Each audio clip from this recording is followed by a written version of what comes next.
Hello there and welcome to Timberborn. Today I thought we would do a little bit of an unconventional video. It's only going to be a short one, kind of in the vein of my bad tide drain video, where we're going to talk about the unconventional maps of Timberborn and just to see what makes them unconventional. So we're starting here with Oasis. So Oasis is one of the new maps with update 1.0. It's unconventional in the fact that when you start the game you have no water flowing through the map. You have what is down here, which is a seep. So the water seep is a new function. So what it does is it will fill an area to 0.85 regardless of the size of the area, and then it will just stop. So that includes bad water and normal water. So it will continue to flow continuously. Now, the benefit of this is if I was to spread dynamite across this entire map, this would fill the entire map. It would just keep going until it hit 0.85. The downside of this is you don't get excess flow, so you can't use it to fill a reservoir, so to speak, unless it was at a lower level. There's not really much usage of this for moving water stuff around. So I mean, it's an interesting mechanic and it works. It's interesting. It changes the game quite dramatically.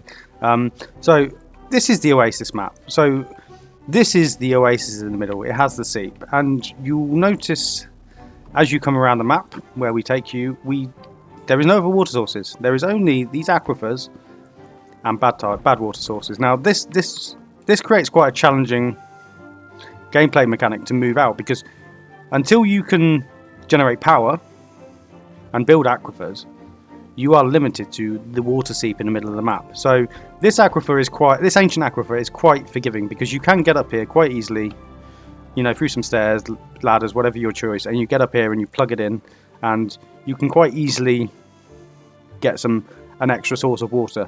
The challenge is for bad tides. So obviously you've got this water seep, and until recently they did change it so these don't release bad water. So I mean, it's not too bad. But it is a little bit of a change.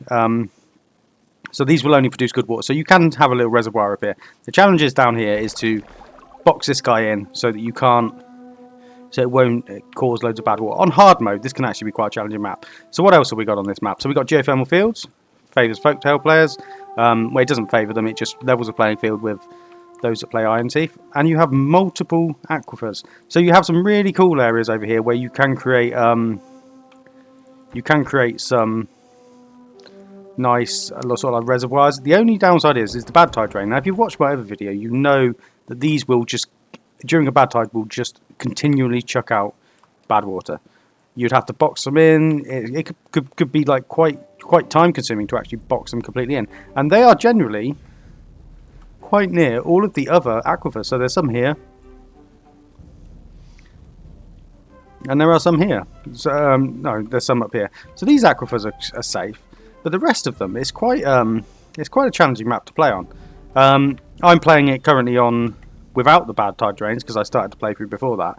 But you know, it's definitely a different dynamic to some of the other maps. You have to move quickly, move out, and think about your water management quite a lot. I think it's really good. I'm really enjoying playing on it. And yeah, I would definitely recommend checking it out. And we will be looking at the pressure map next. So the second new map is pressure. Now pressure is a very interesting map because it uses the pressure of water to make it quite a challenging playthrough for even experienced players. So the first thing I'd point out is you have these unstable cores. These will blow up. You need to get to them and you need to disarm them.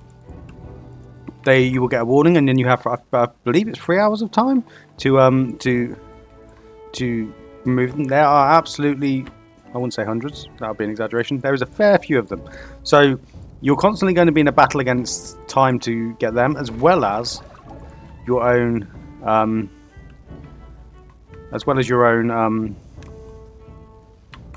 water demands, you know, your food demands, etc. So I will just peel this back for you just so you can take a look. We'll go all the way down to the bottom. So this map's very interesting because it uses pressure to push water up into the areas above. So you can see here, this is where we start. It uses pressure to keep bad tide and good tide water apart, and it pushes it up from the bottom of the map. So there is no super obvious bad tide defense here, because you're going to have to come down and you're going to have to stick sluices, etc., and tunnel off the map. It's going to be quite difficult to actually get to the water and you know, just push it where you want it. It's going to require quite a lot of tunneling. I mean, you might be better off doing something like coming over here, because there is a seep here, so this seep will continually obviously push water. If you was to, I don't know, put some levees along here, you would create a little nice area. But also, this is going to be susceptible to a bad tide, so you have got to think about stuff like that. Regarding resources, it looks good. There's accessible scrap metal. It's not obviously accessible, but it's reasonably accessible. There's little nooks and crannies where you can take stuff off. There's not brambles. I've been watching water beaver playthroughs. There is fawns there, which is going to, you know, it's going to make it challenging. You can't just run across and get into these pines. You're going to have to commit resource to it. I think this map is going to be quite a challenge, and I'm looking forward to playing this. I'm probably going to play this with Iron Teeth. I feel like it's more suited to them, and I'm really interested to get under here and start thinking about how we're gonna push water around. Are we going to push them up here? You know, are we going to clean some of these bad sources so that we can utilize these water sources over here? It's going to be quite an interesting playthrough, and I'm quite looking forward to doing it. I think it's a really good map. It's large as well. I like a large map. I like it where you've got multiple things you can think of, and there are quite a few bad water sources as well. Is that a bad water source? It's hidden in here. So the pressure mechanic works really well, because the water is forced through the gaps provided, and it can't mix with the bad tide because of obviously the pressure of it coming out. So yep, really looking forward to playing this one. It's probably going to be in my next playthrough. And next up, we're looking at the Beaverome map. So the next map on our review of the 4 unusual maps is Beaverome. This one was involved. I'm not sure which patch this one came into, but they have made a few changes to this one. So you will notice here that there are the geothermal fields. This is to favour the folktales, obviously, and make it a little bit more forgiving for them. I don't know as if they've added any extra. Why am I doing that? We don't need to peel that back. Any extra drains or anything? So there's just normal water sources here, bad water sources here, more normal water sources, the mine under there as usual, more water sources, and that. So yeah, the only real change I can see on the Beaverome map is that they've added the geothermal fields, which obviously is a welcome addition to Folktale players, and it will allow them to generate some power. But apart from that, minor changes to this map, but you know, still changes.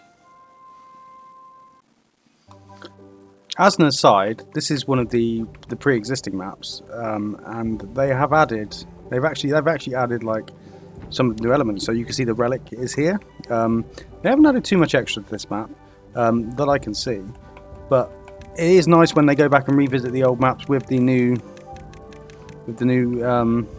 parts. So that is a nice touch. Yeah, and yeah, I'm just the attention to detail they put into this game is just great. And we finish with a classic diorama. This hasn't actually changed, much to my dismay when I got into looking at the map. What's mainly changed is the fact that from the main menu they have the orange leaf tag next to maps, to probably just to highlight they are for more experienced players. I mean, I'm sure we've all done a game on diorama. Diorama is one of the most challenging maps, especially to play on hard mode, and I've seen people do their thousand beaver playthroughs and all that. So you know, you've got to be hardcore about playing diorama.